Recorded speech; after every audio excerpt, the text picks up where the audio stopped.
SMD Law is the official law firm of the Spartan Nation. Check them out on the interwebs at smdalaw.com or at 866-529-3537. No matter where you are in the state of Michigan, Upper Peninsula, Lower Peninsula, it doesn't matter. They have an office near you. So whether you need to send a letter to an annoying neighbor, or you're a criminal and you need defense, maybe you just have problems with elder law, check them out, smdalaw.com today. The official law firm of the Spartan Nation. Call them first, then you act. Legs have been such a weapon for you guys. How do you get more out of him in the passing game right now and a little more consistency to maybe avoid the pick six like he did last week? I think that's, a great statement. It's what we've talked about. I think as you go through the process as a quarterback and as a football player in general, you're hoping for is there growth week to week. Still a young quarterback, you want to have him, be 100% ready with everything. And I think with every, you sort of say life experience on the football field, which every play is, he'll keep growing. But he's done a great job as far as using his feet, having the ability to extend plays. But he needs to definitely throw the ball more consistent. Brad, what sticks out to you on film specifically about Iowa's defense? They are who they are. They're physical. It's as talented of linebacking core. I mean, when you hear 90 games start, that's a lot of football. Solid. They all seem to, look similar as far as linebackers. They're physical at the point of attack. Well coached. They know where they need to be, what gap. They're very sound.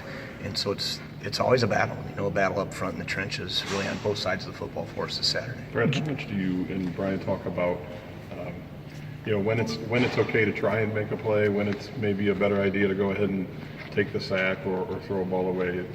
How much of that is just kind of the growth of a young quarterback of learning when's the right time to do this?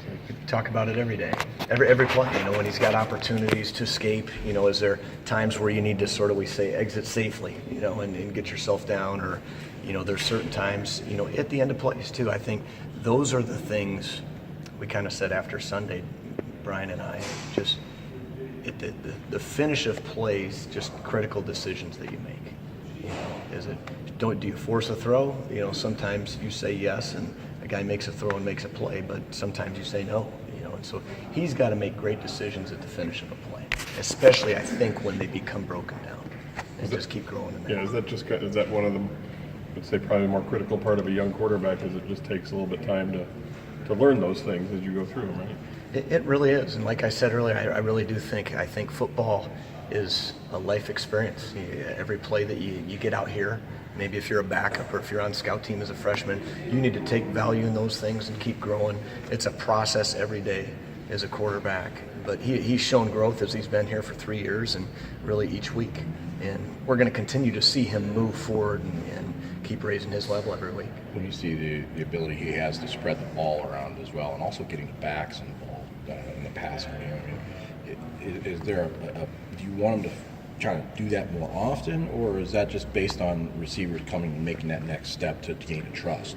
I think part of it schematically of where guys fall into play versus certain coverages, and you always say throw to the open guy, but he has a good feel and a sense of distributing the football, knowing who's open versus certain coverages. It's just getting to more consistency of, he's making great throws down the field, but even some of the elementary things as choke screens and little bubbles and, just placing it in a position so guys can obviously make more yardage after the catch. What'd you see from him after the pick six? National TV game, rivalry, that can be a backbreaker for a young quarterback if they lack confidence, but touchdown drive the next time down the field. So what'd you see from him on the sideline in that brief time? In 2000, technically I guess it would be 14 on January 1st when Connor threw the pick six at halftime.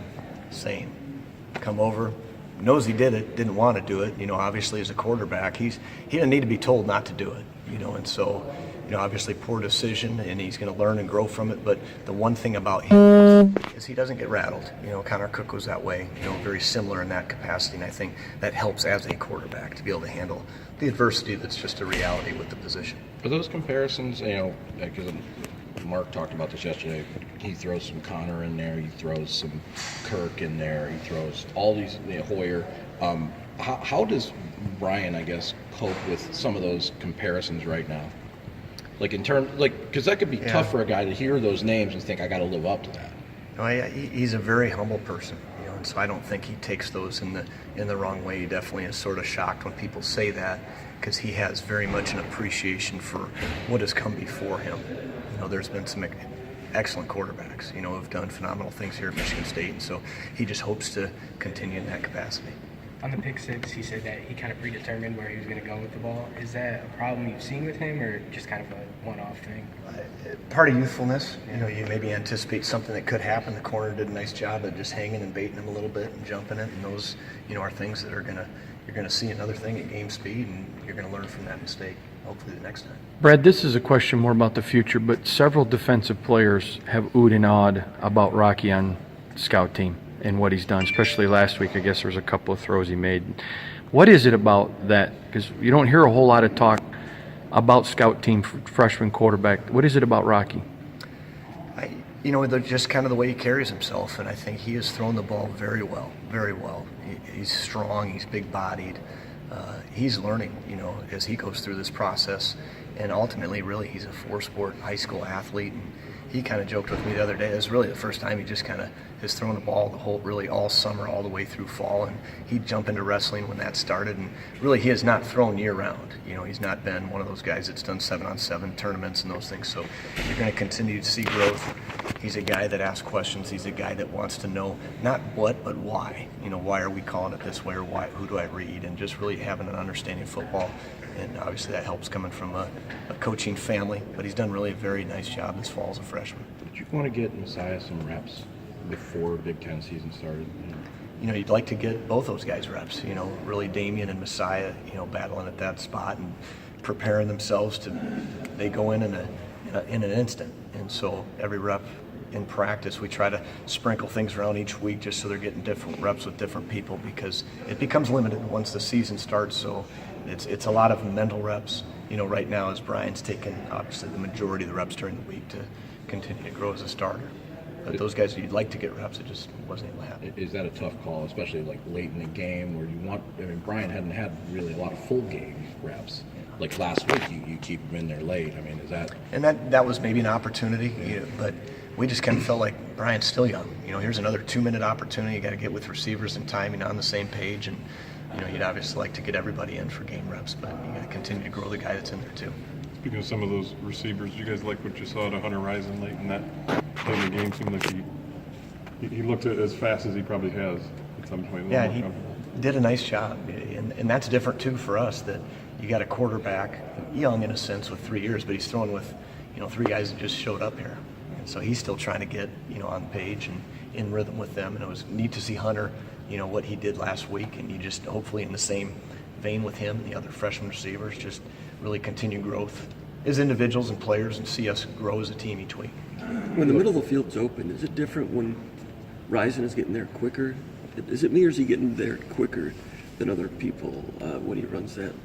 It just depends on that route right there. It's more speed to that spot in a location, and Brian obviously threw it on time, and just kind of dropped it in there and knew the leverage of the linebacker. But Hunter trusted it and trusted the spot in the area and did a really nice job running the route. What do you guys look for in a dual threat quarterback when you go in? I think you still have to have the ability to throw.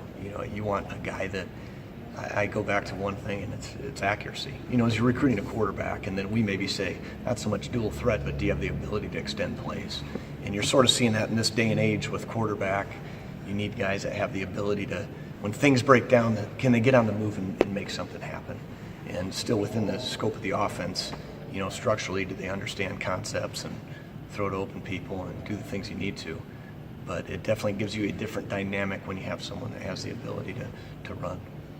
When you watch Tristan, do you kind of see elements of him playing quarterback back in the day? Does that kind of help him mentally to kind of get on the same page with guys? It's different going from that spot, and he has said it. You go from having the ball every play to know, being responsible where it goes, and now I think he has a good understanding of where to get to. And sometimes receivers may run a route to get open, but he has an understanding where the quarterback and who's looking.